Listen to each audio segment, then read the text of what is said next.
Well, welcome everyone to the 9th annual San Antonio Book Festival, the online edition. You all are in for a treat.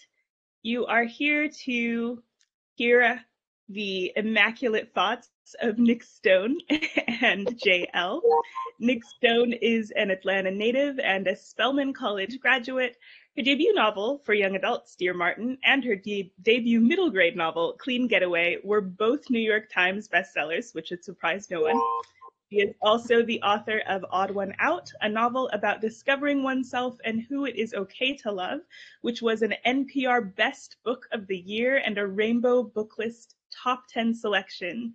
Jackpot, a lovish story that takes a searing look at economic inequality, and Shuri, a Black Panther novel based on the much-loved character from the Black Panther comics and film.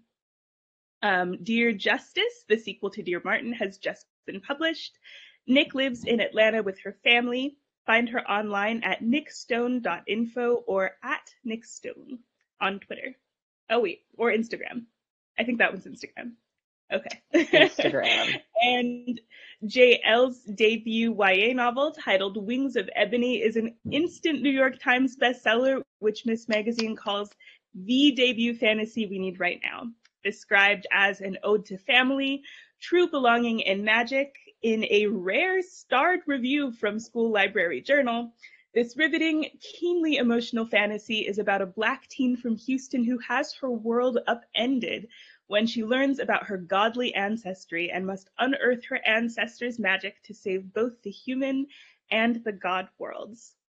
So I am so excited for you both to hear from these authors, and please buy their books from your favorite local indie bookstore. I believe they are all available in both hardcover, ebook, and audiobook form. I think all of those. So leave your questions in the Q&A box. Please be respectful. I'm pretty sure this is moderated for like harassing questions and stuff like that, so no shenanigans. But without further ado, I will leave them to take it away. Have fun, y'all. Thank you, Jordan. Love you, Jordan. Also get Ray Bear, right? Do definitely do. It's like that was a solid 2020 debut.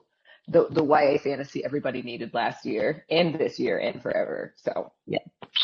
Yes. How are Hi, you? Twin. Hi. How you doing? We here. So, like everybody who is watching, JL is she's my light-skinned twin. We are, what, 9 days apart? 6 days apart? Like something, or less than a week. Really close. Like, we're like a week apart, and we have a kid. We each have a kid that was born on literally the same day in the same year. The same year. So we were like both in labor, screaming our heads off, on the same day. It's awesome. We also have the same Myers-Briggs, I think. We do. ENFJ. It's kind of scary, actually. Not really. It's great. I love it. I think it's awesome. But see, the thing is, right, we have so much in common, but we write such different stuff, which is why I wanted to be in conversation with you. We're writing with a similar purpose in mind, I think, but we approach it from very different directions. So I'm going to ask you a question first. I want to know why your pull is toward the fantastical when it comes to writing books that deal with even questions of social justice.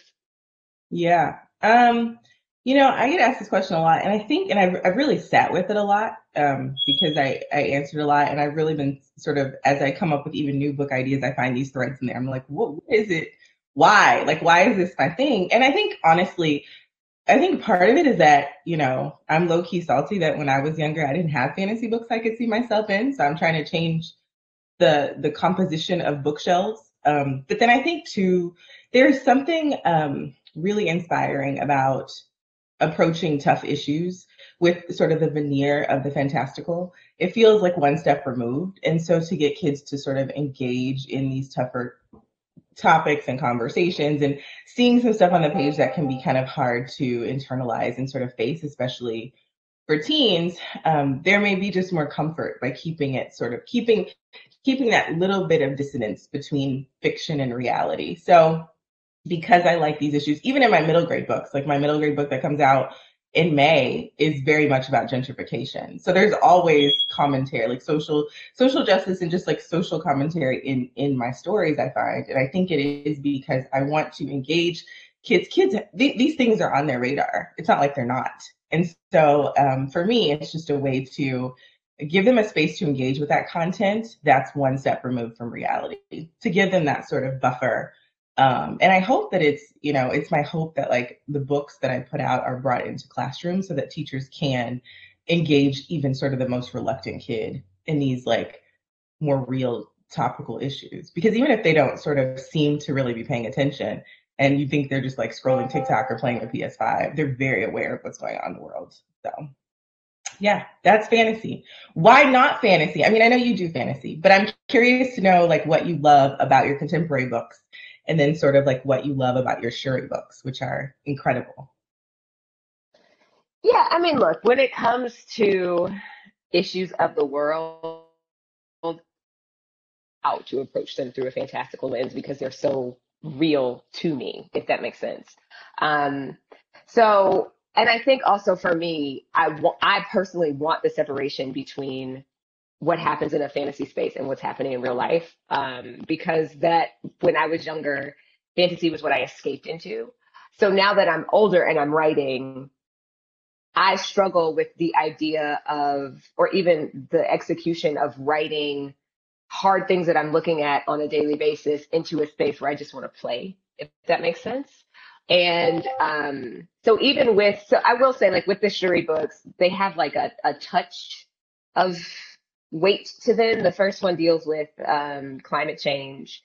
The second one deals with the issue of missing girls. Like in the second book, girls are going missing all over the country and actually all over the world. And the only people who seem to notice are their friends. And that's a real thing, like that's a real issue, but I definitely approached it from a different angle. Very much not Monday's Not Coming by Tiffany D. Jackson. Like Tiffany she took the same issue and hit it from the contemporary side, and it was amazing.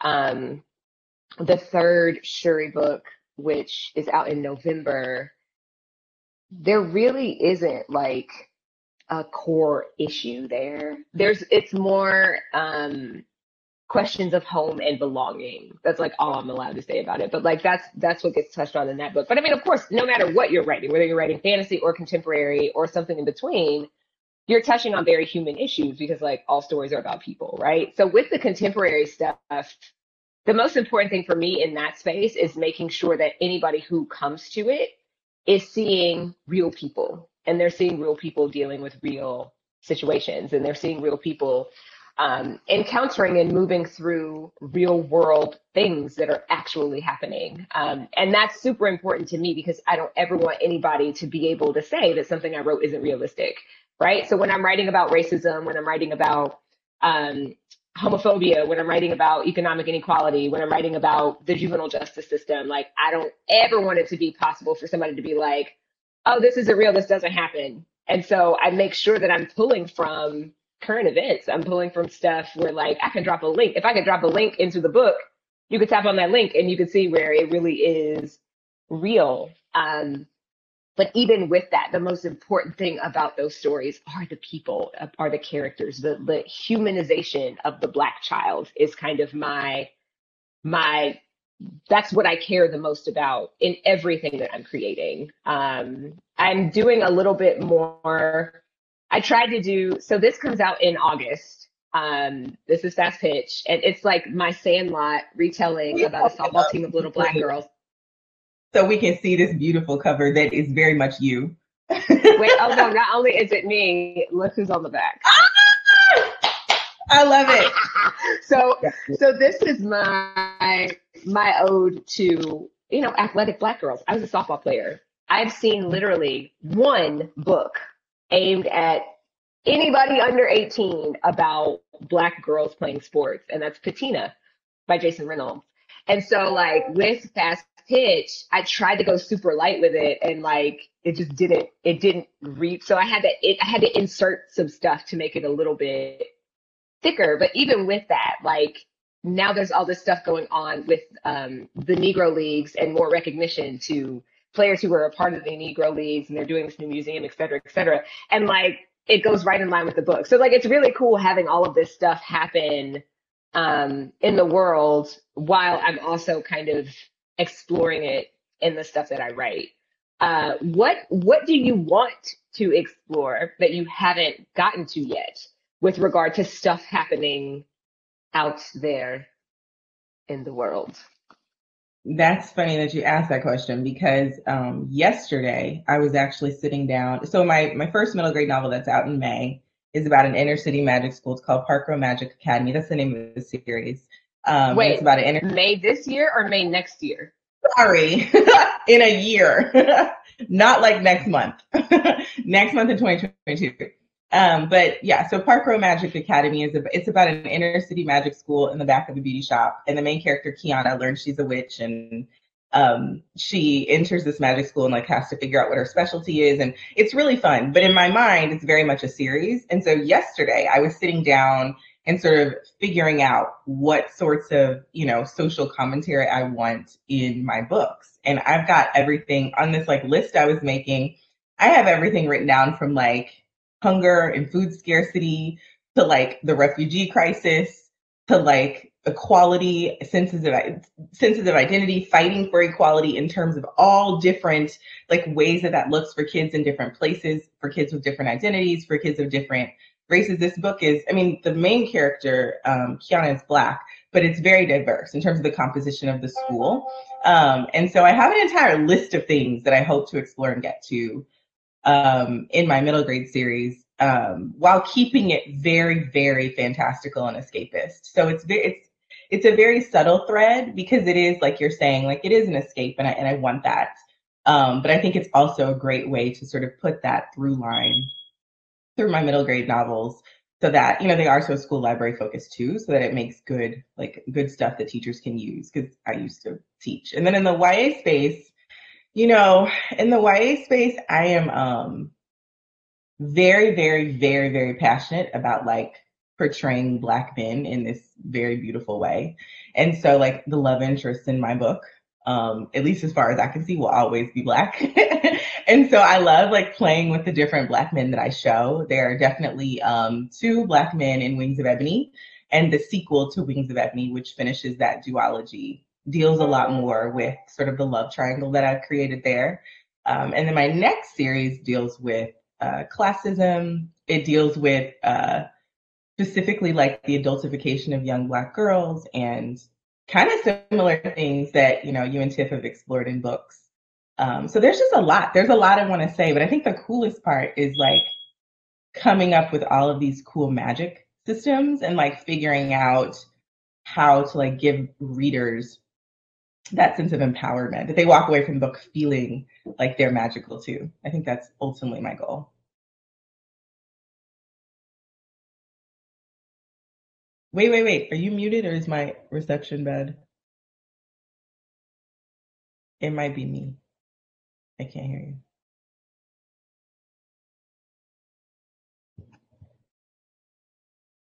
Can you hear me now? Yes. It might have been me. My internet is. No, it wasn't you. Anyway, technology. Me and not best friends. It's fine. But yeah, no, there's something really exciting, right, about having a kid send you a message, write you an email, because at this point, that's pretty much all you've experienced so far. Kids like sending you messages and writing you emails. You haven't really gotten to go be with the youngsters yet. But when you do, there is something so life-giving about having a kid be like, yo, this is my first time really seeing myself in a book, and now I like to read. Like it's just the most amazing thing. So I'm going to tell a quick story. Before Dear Martin had been out probably a month. And I got this direct message on Instagram from a kid named Jabari, right? So Jabari sends me this DM, and he's like, yo, miss, I just started reading your book. It's really great so far. Cool, right? So I write him back. I was like, that's awesome. Let me know when you finish. He writes me back less than 24 hours later. And he's like, I finished. It's the most amazing book I've ever read. It's actually the first book I've ever finished. And I was like, that is so great. I'm glad that you liked it. And he was like, will you come to my school? So I said, yes, obviously. If a kid, look, pro tip to all of you children out there, typically if you ask for me to come to your school, I would do my best to make it happen. No shade to the teachers, but like, I get, I'm more receptive to the youngsters. Like I said, no shade to we older people. But he asked me to come, and so I went, and the stipulation was, if I come to your school, you have to be the person who interviews me in front of your classmates.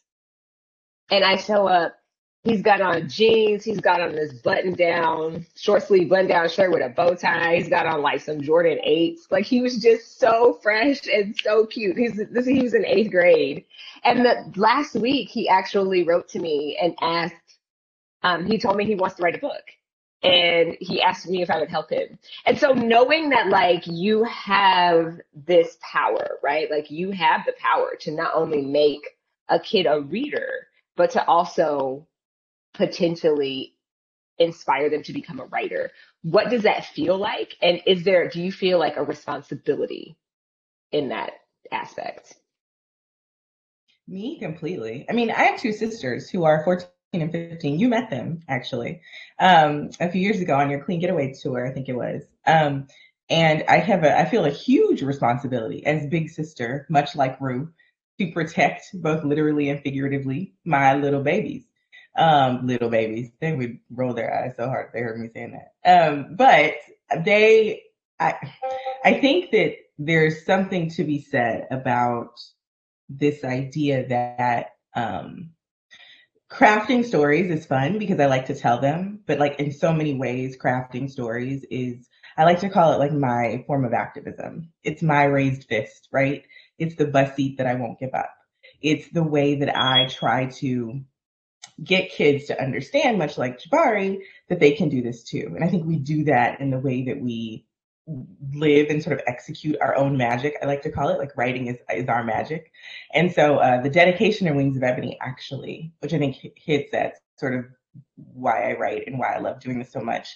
It says, and for you, reader, there's an ember in you that's hungry to burn. That is your magic. Let it. And I think that really encompasses the essence of why, right? Like, figure out your magic and lean into it. I think there's a lot of that comes through in my books. For my sisters, for young me, yesterday I did a festival with Teen Book Con in Houston, and at the open, one of the kids at a high school here, Jack Yates High School, so that's my zoned high school, for context. That's my zoned high school, my high school growing up. My neighborhood is the neighborhood that inspired East Row, which is the contemporary setting of my book. It's where my family went to high school. It's where George Floyd went to high school. It's where, during my pre-order campaign, I basically worked with social media and like local people here to raise hundreds and hundreds and hundreds of copies to donate to that school. Because if I wrote the book for anyone, I wrote it for them. But yesterday, as a surprise, at the front end of this festival, there was a video from one of the students who had gotten his free book at the school. And he was just like, thank you for repping Third Ward so hard. And when I tell you, that's how we started the festival. So I'm like starting the festival trying to like, fix my mascara. But it just like, it hit me, like as you labor over this computer and you like are tireless doing copy edits and it's so meticulous and all the things, like you're literally changing kids' hearts, like literally one little space at a time, one little word at a time. So I think it's a calling in some sense. And I feel very fortunate that I get to do it because there's so many writers that are trying to get their books published. So I just feel fortunate that I get to do this. Like, it's a dream. It's a dream. Does that go away? Like, ever? No, I mean, I feel like it could. Like, I think it depends on how you approach what you do. And the way that you approach it, I don't think it'll ever go away for you. I do think that so like, this is actually a really good segue into kind of talking about writing, talking about craft, and talking about the pursuit of this thing and kind of like how we got here, right? I do think that it is possible for the fire to go out if your focus is in the wrong place. So I do I've interacted with a lot of newer writers who get in thinking that like all of the bells and whistles and big bangs are going to happen for them on their first book. And it can be, and then they're disappointed, obviously, when that doesn't happen. So I was sitting with, so Tiffany D. Jackson and I debuted in the same year. This is part of the reason we're such good friends. Like we had our debut group, this was 2017, our 2017 debut group imploded like halfway through the year because of it was a big mess, right?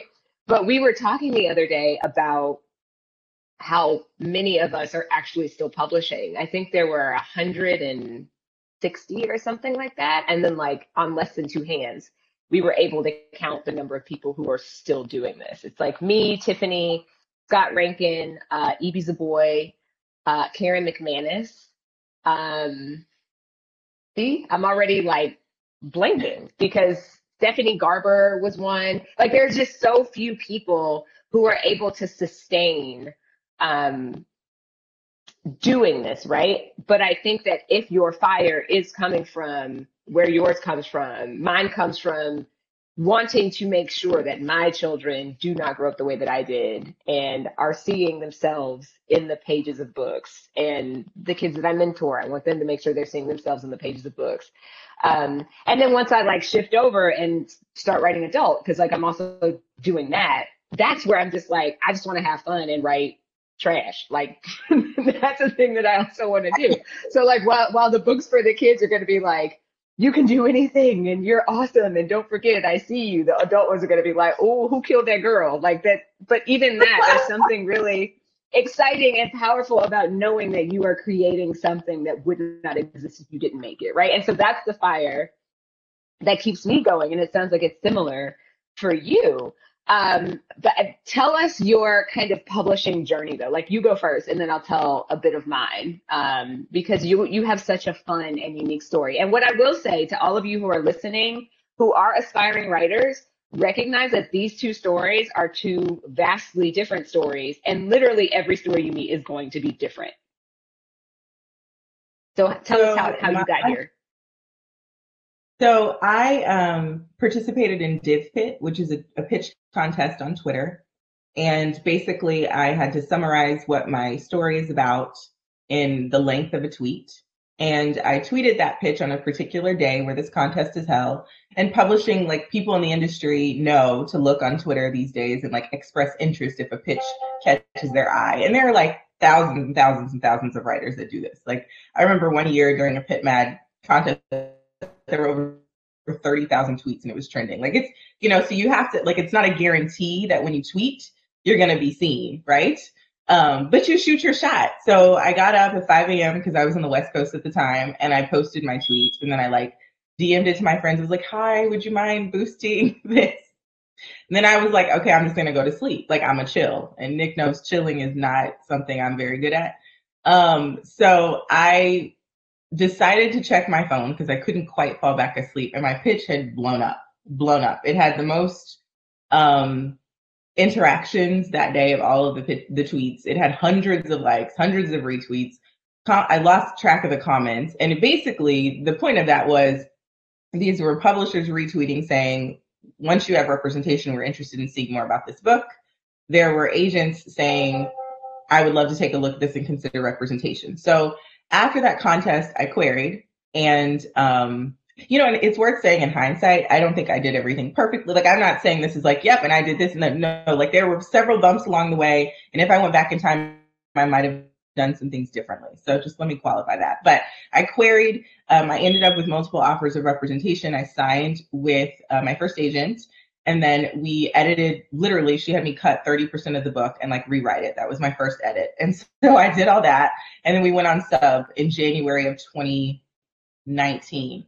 And then we were on sub, and it's one of those things where you hear these stories like you're talking about, right? These like unicorn stories of people getting responses from editors really quickly and all of these things. So by a month of no like offers, which, okay, aside, a month is extremely fast to hear anything back. But by a month, I was just like, okay, this story is destined to burn and die. Nobody wants to read it. It's terrible.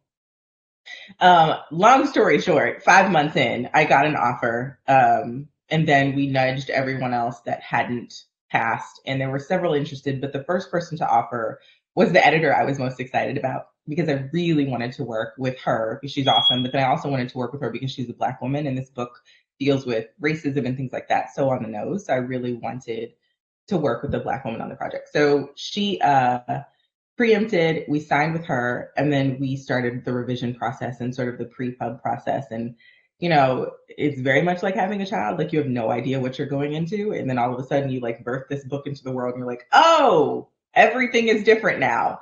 And in a nutshell, I mean, that's where we're at. So I'm super grateful, learned a lot. Nic kept me alive through all of it. And very literally. And yeah. Yeah. And what about you? Your So like story there weren't any pitch contests when I started trying to find an agent in 2014, and like pitch contests were not a thing at that point. If they were, I had no idea about them. Like, you just, at that point, you queried and you waited and you hoped that somebody was going to respond to your query. So I have I'm on my third agent. Don't nobody read too far into that. My first agent, I got through a connection and through one of my mentors. And like, it was really exciting, but this was also what I learned from that first agenting experience is that, number one, there are different sectors of the market and agents have specialties in certain sectors, right? So she's an adult agent and she had never worked in the YA space at all. So like, there were minimal connections with young adult editors. So like, there are all of these, like, publishing is an industry that is driven by relationships. Sometimes those relationships are toxic, but that's something we could get into a different time. So I wrote this book. It was actually speculative. It's on Wattpad if anybody's interested in reading it. It's called Little Spark. I put it on Wattpad last summer at the beginning of quarantine because I didn't have anything to do. So it's just posting a chapter of this book a day. And I'm verified on there. So like, you'll know that it's mine. You'll know that it's my story because I have like a check, like the blue check style thing, by my name on Wattpad.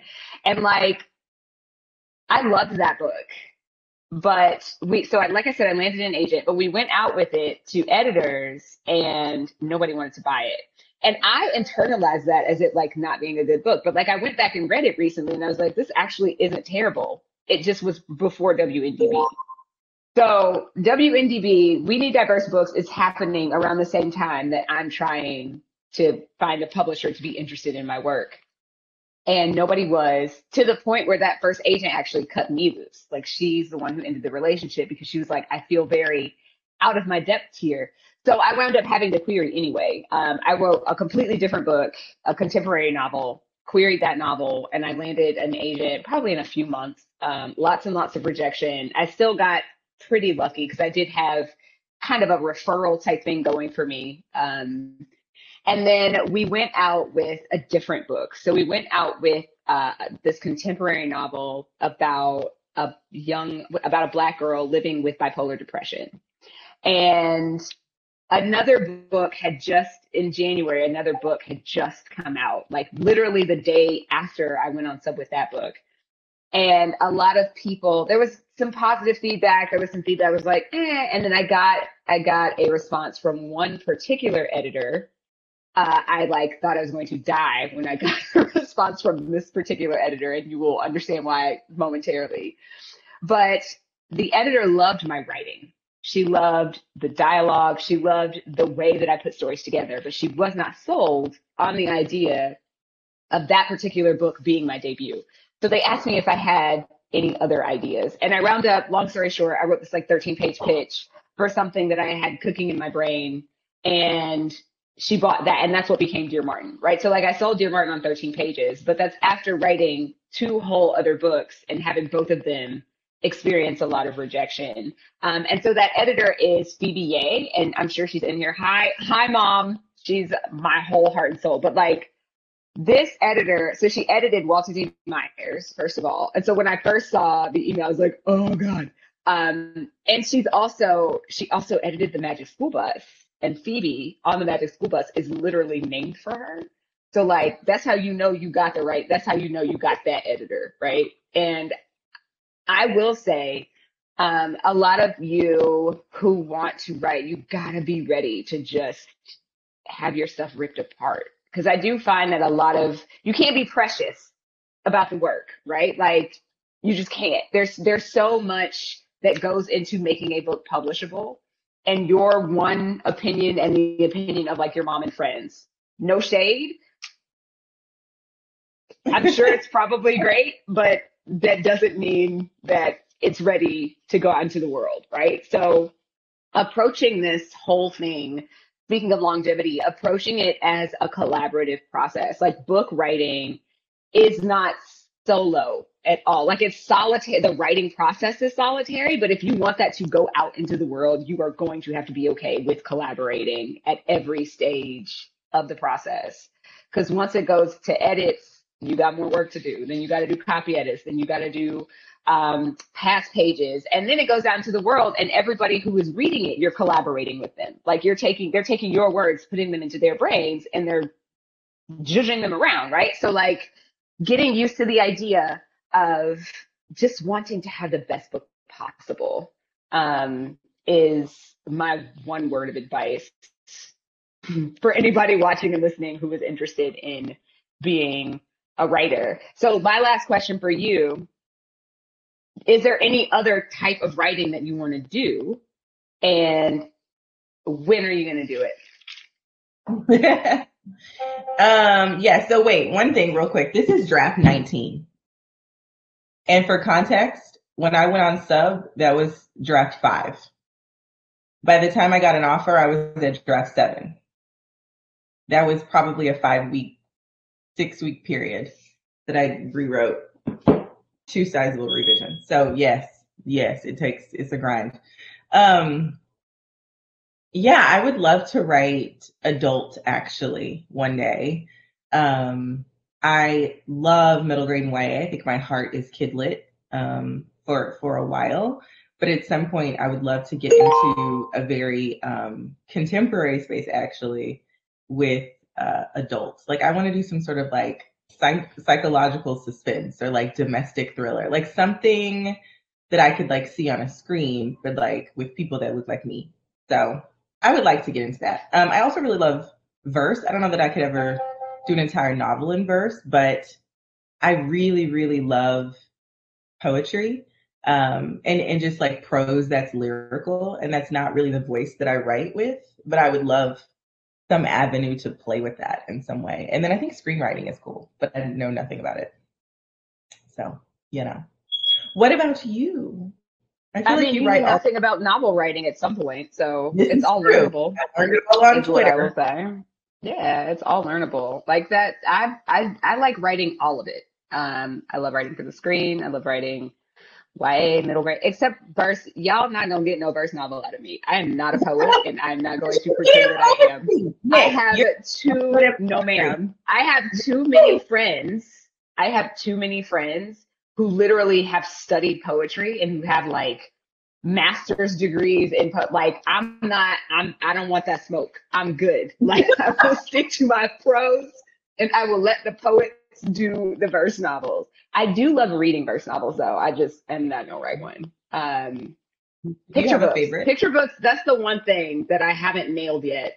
That I really want to do picture books, especially because I have picture book children. Like I have a 4-year-old and an 8-year-old. And like my 8-year-old has read Clean Getaway and he was mad at me and mad at one of the characters in the book, which is great. Like I'm glad that he reacted to it that way, but also it would be cool to write. He's also obsessed with like Dave Pilkey and Jeff Kinney. And I'm like, let's see some of that with like some of us in it. Yeah.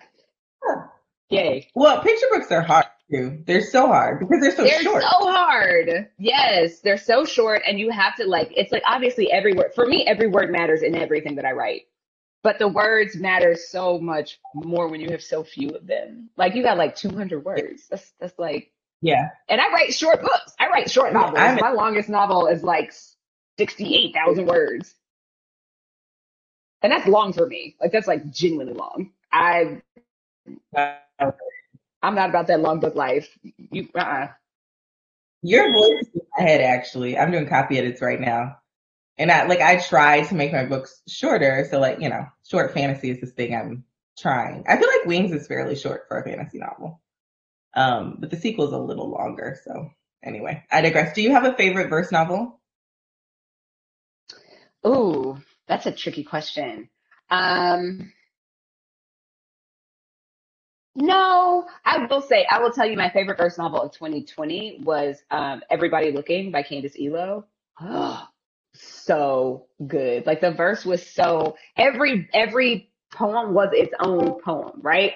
Because I will say I've read some verse novels where I read it and I'm like, this is actually prose. You just broke your lines down, which cool. There's no criticism there, but the verse novels that I like truly read like poetry. They read like separate poems in the book. I'm actually reading an adult verse novel right now that is just fantastic. It's going to be published by One World, which is like a Random House imprint. I am totally blanking on the name right now, so I'm going to look it up real quick because I think it's important that I say the name of this novel. It is called Angel and Hannah, and it's basically a Romeo and Juliet retelling, and it's just it's really great. It's really great. Let me see if I can. Did she tell me when this comes out? No, I don't see when it comes out, but it comes out. I think it comes out this year at some point. This year? Okay. Yeah, I think it comes out this year at some point.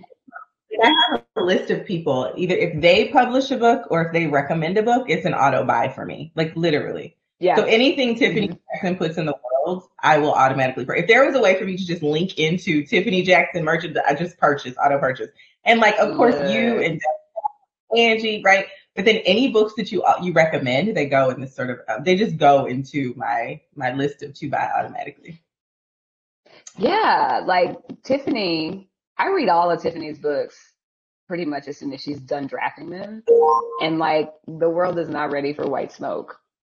Oh my gosh. I am so excited. It's the cover. Yeah. Yo. I'm so excited. Look. I'm so excited. Yeah. All right, I'm gonna pull some of these questions. Okay. Kayla wants to know what books gave you inspiration through the writing process. Of these books in particular? Of like Wings of Ebony and Dear Justyce? Yeah, let's do Wings of Ebony. Okay. Ooh, lots of books. So movies and books, really. And some music, anything by Meg Thee Stallion. She's so Houston. This book is so Houston. So Black Panther, Wakanda. I actually took a lot of inspiration from you, Nic, and Dear Martin. I don't know if you knew that. I don't think we've ever talked about that. And then I took a lot of inspiration from Tiffany Jackson, just overall. So like inspiration for the novel, there's content, but then there's also like narrative structure and like the way the writer crafts the novel. So a lot of those things, I think, came into play here. Wonder Woman, not the one that just came out. I always have to qualify that statement because I haven't seen it. And I always get that response. The first one, like back in 2012, maybe that one.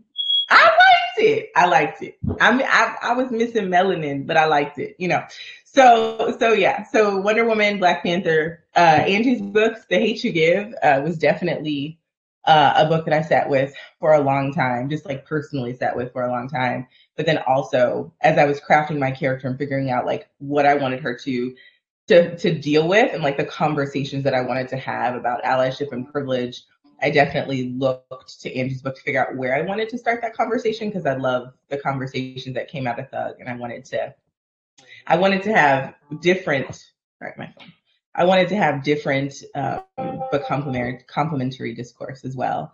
Goodness, there's so many. The Bells. I know that might seem strange because Wings of Ebony doesn't seem related to the Bells, but Danielle is a masterful world builder, and so I studied the way that she put her book together, the way she immerses you in a setting. And if you step into Wings of Ebony, East Row, the contemporary setting, is very, very vivid. You can taste it, you can hear it, you can smell it. And a lot of that was stuff that I learned by reading you greats. So I learned from the best. Oh, I also Lee Bardugo too. Especially for the sequel of Wings in this next project. There are a few Bardugo books that I've been studying. Bardugo is everything. I mean, look, specifically for Dear Justice, the only book I would say I drew direct inspiration from is Lockdown by Walter D. Myers. Like, I will say that when I am working on a book, I read as few books as possible similar to that book, because like it like messes with my head. But with Dear Justice, I definitely wanted to make sure that when I'm, addressing juvenile justice issues, that I understood like what had come before in the space, and tried to approach it a little bit differently. Melinda asks, if you could only recommend one book to a teen, which would you choose and why? It cannot be your own book or each other's books, because she's already read those. So you get one book to recommend to a teen. What's it going to be? My qualifier to this answer could change any day of the week. Valid. Like what's out right now and that kind of stuff. Like you have to kind of take that in mind. Right now, and I'm also going to qualify my answer by saying I'm thinking of teens that like I work with, I taught, my sisters. How do they do this to us, Nick? I would probably say right now, somebody was to ask me today, somebody like in my community, like kids that I'm interacting with and doing school visits with, when they ask, I tell them I want them to read Bad Witch Burning by Jessica Lewis, which is not out yet. So you can pre-order it, I'm pretty sure, because the cover is out. And her second book, which isn't even, I don't even think it's announced yet. But the reason is because Jessica Lewis, she's a debut author in the YA fantasy space. She writes with like light horror elements. For one, I love that her main character is reminiscent of where I'm from. So I just don't see a lot of me in fantasy books. Like I just don't see my community, my home, characters like Rue. And so I loved that portrayal. And I love there is a mental health thread to her story that just deeply resonated with me in a way that I didn't even understand I needed before I read the book. And I think there's such a mental health stigma, I think, in the Black community, and mental health, at least in like my family and my upbringing, is not talked about enough. And so I love that this book, it's a fantasy book, so it's very nuanced in its approach, but I love that this book humanizes this girl who's struggling with very, very real things. And I can't spoil the end, but I just couldn't put it down. I devoured it. So I would say right now, just based on right now in my headspace, that's the one that I would recommend. Bad Witch Burning by Jessica Lewis. It is out in August with Delacourt. Fabulous. Look, and this is actually a word of encouragement, because I mentioned earlier, like Dear Martin I pitched Dear Martin and it sold, but like I'd written 2 books before. You just mentioned mental health, and I said I'd written a book about a Black girl living with bipolar depression. That comes out next fall. So like, don't give up on your books. It's like the ones that you really, really believe in, you'll probably be able to publish them eventually. Anyway, the book for me that I will recommend timelessly forever is The Boy in the Black Suit by Jason Reynolds. It is wonderful. It gives such a beautiful insight. It gives such beautiful insight into the life of this kid who has been surrounded by death, and how he copes with it. And there's this beautiful love story. And like, it's not only my favorite Jason Reynolds book, it's really high up there. It's definitely like top 5 YA books of all time for me. So that's the one that I don't care who I'm talking to, I'm going to recommend, The Boy in the Black Suit. Let's see. That's a real good one. I love everything Jason writes. I can't stand him because he's just too good at everything. But I absolutely love everything that he creates. I also absolutely love him. Like, don't nobody go on the internet and be like, Nic Stone said she doesn't like Jason Reynolds. I love Jason Reynolds. He's very, very good at what he does, and I get a little salty about it sometimes. Oh, this is good. Lorraine wants to know, I talked about lots and lots of authors who are no longer publishing, they're no longer doing this writing thing. How do you keep going despite everything? I have the word relentless tattooed on my wrist because it's my reminder that if I don't keep going, like, I don't keep going, I'm done. And I have no interest in being done, honestly. So I think a part of it is just recognizing that this is a thing that I want to do. And if I really want to do it, I'm going to have to keep pushing. A mentor, Jodi Picoult, actually, she once told me that publishing is designed to weed out those without fortitude. And I was like, ooh, make sure I got some fortitude. I'm not trying to get weeded out. How do you intend to keep going? What's going to keep you going? I can text you and then you pop me back in the back of the head one good time. No, I'm saying. Oh, yeah. You're not saying you literally just texted me. Okay. That's cute. It's very similar to mine. Big surprise. So no, I think community. I think community is what keeps me going. I think intrinsically what keeps me going is I'm not a quitter. The cause is too great. The stakes are too high. It's just, I don't know, like for me, it's my activism and I don't know how to be still. So here we are. I would say very literally though, how I keep going is I usually just text Nic and say something wise and then I don't be saying nothing wise. I'd be like, girl, if you don't chill out. That's very wise. That is wisdom. I'd be like, Jay, relax. I'm pretty sure I texted you that this morning. This morning. Like 6 a.m. I was chill. I was going to be away from my phone for like most of the morning. So anyway. It's fine. It all worked out. It did. This is good. Do you have any advice for aspiring authors on how to make connections with other authors? You are going to be an excellent person to answer this question first, because I feel like you are the master of connecting with other authors. I learned from the best. No, I think some of it's personality, to be honest. But I think that, if you can let yourself be uncomfortable once in a while, then even if it's not your personality to put yourself out there, it's definitely worth it. Not fearing the word no, understanding if somebody tells you no or they just don't respond, it's really not the end of the world. Assuming the best intentions, you shoot your shot and DM this author to blurb your book. And you, of course, are like super nervous because you just randomly DM them. If they don't answer, it's not because they hate you. They could be busy. They could be off of Twitter. For your own mental health, just assume the best intentions and shoot your shot. For me, it helps. I think that I'm an extreme extrovert, to borrow your language, Nic.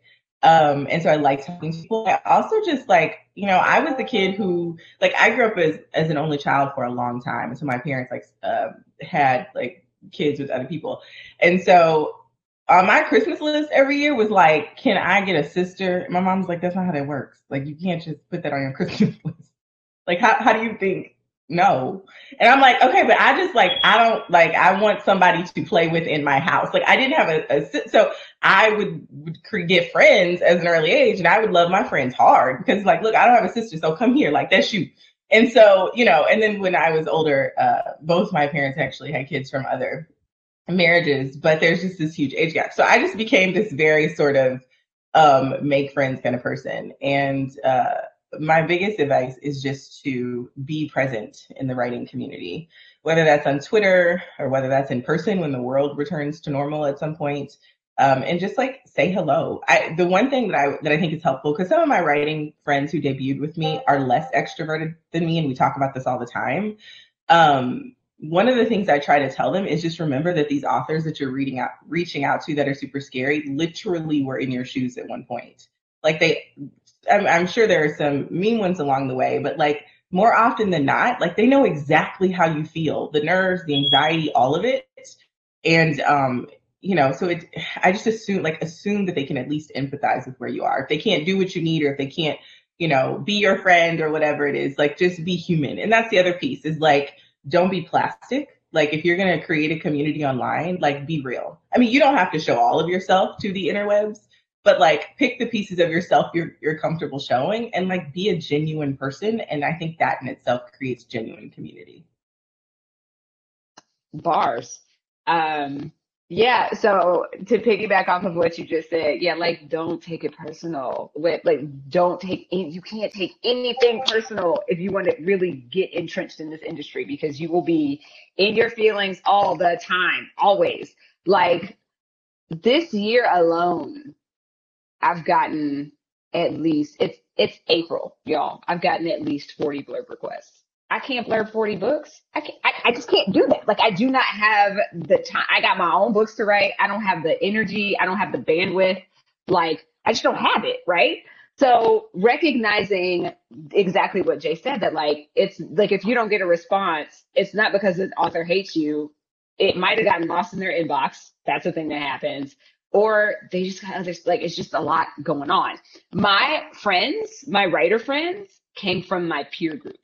So the same people who were publishing the year that I was, those are the friends that I roll with now, right? So we are, Angie, I didn't even mention Angie. Angie is obviously doing quite well, and she was a 17 as well, right? So like the people that I just wrote a book with 5 of my really, really good friends. Like we are really great friends, and we're friends because we kind of came into this together, right? So it's me, Tiffany Jackson, Danielle Clayton, Ashley Woodfolk, who was an 18, but was originally a 17. Angie Thomas was also 17. And then Nikki Yoon. And Nikki Yoon and Danielle were both 2015s. So I do find that there are a lot of writers who want to connect and be super great friends with writers who have been doing this for a while. And like, it doesn't always go the way that you want it to, simply because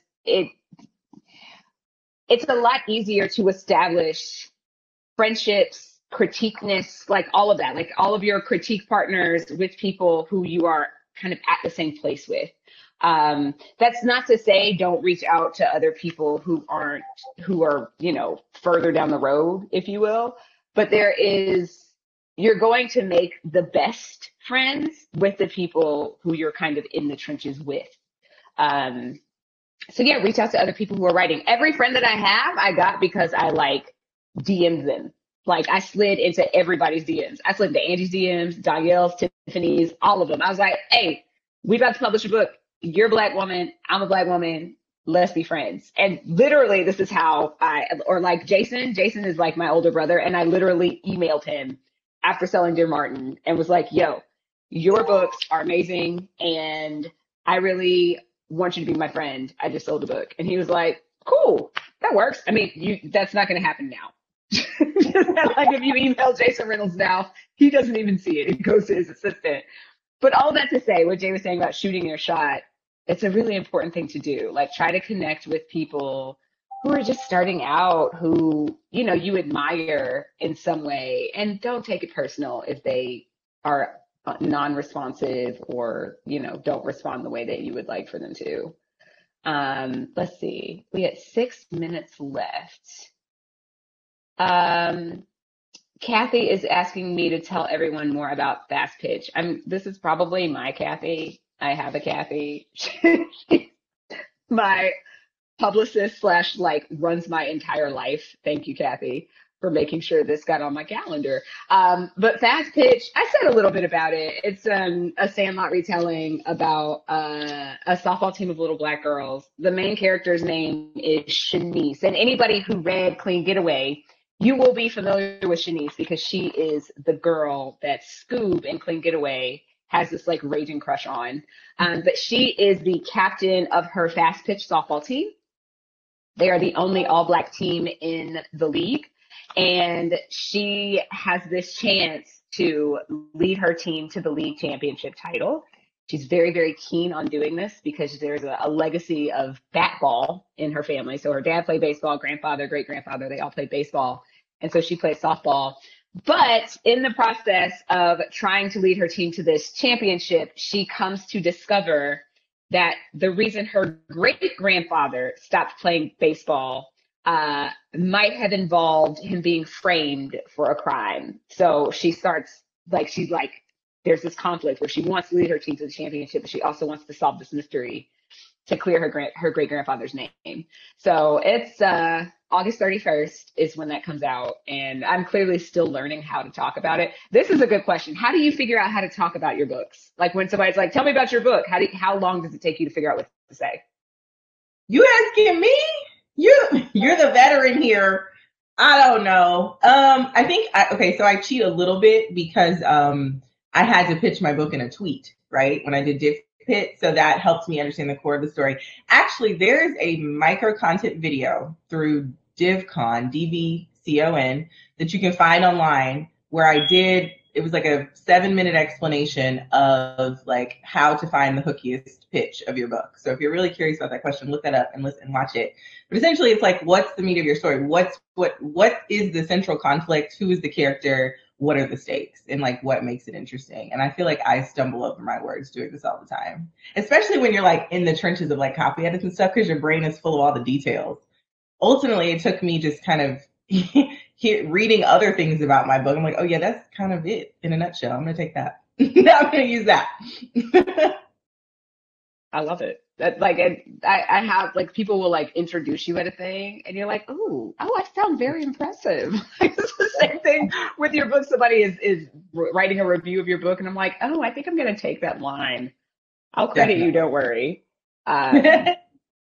But yeah, is there anything we haven't talked about that you would like to mention? We got 3 minutes left. Well, I feel like you kind of touched on it, but like, what's next? Do you want to tell us what books you have coming out next? So Fast Pitch. Okay, wait.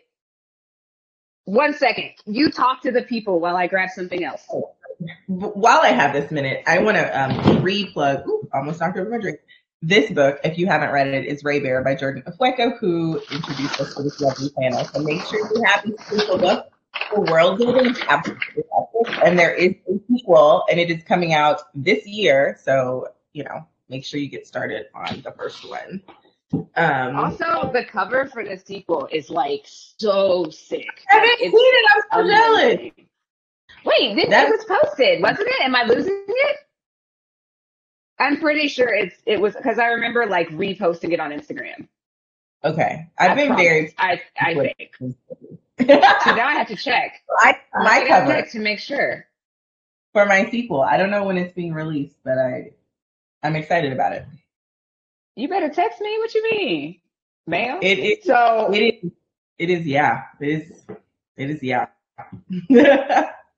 Look, that's good. Aha! See, I'm not nuts. Oh, I have seen this.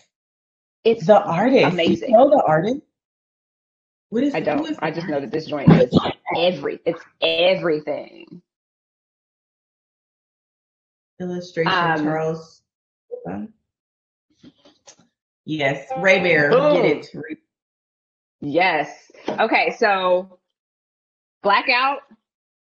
This is June 22nd. I cannot wait to hold this. Fast Pitch is August 31st. November 2nd is 2 books I'm not even supposed to talk about. But one of them I mentioned is the third Shuri book. Okay. And the other one Okay. they will flay me alive. But and if it does, and so if that second one doesn't come out in November, it'll be in January. But that's all I'm allowed to say about it. So you're either getting 4 more from me this year or 3 more. One or the other. But yeah.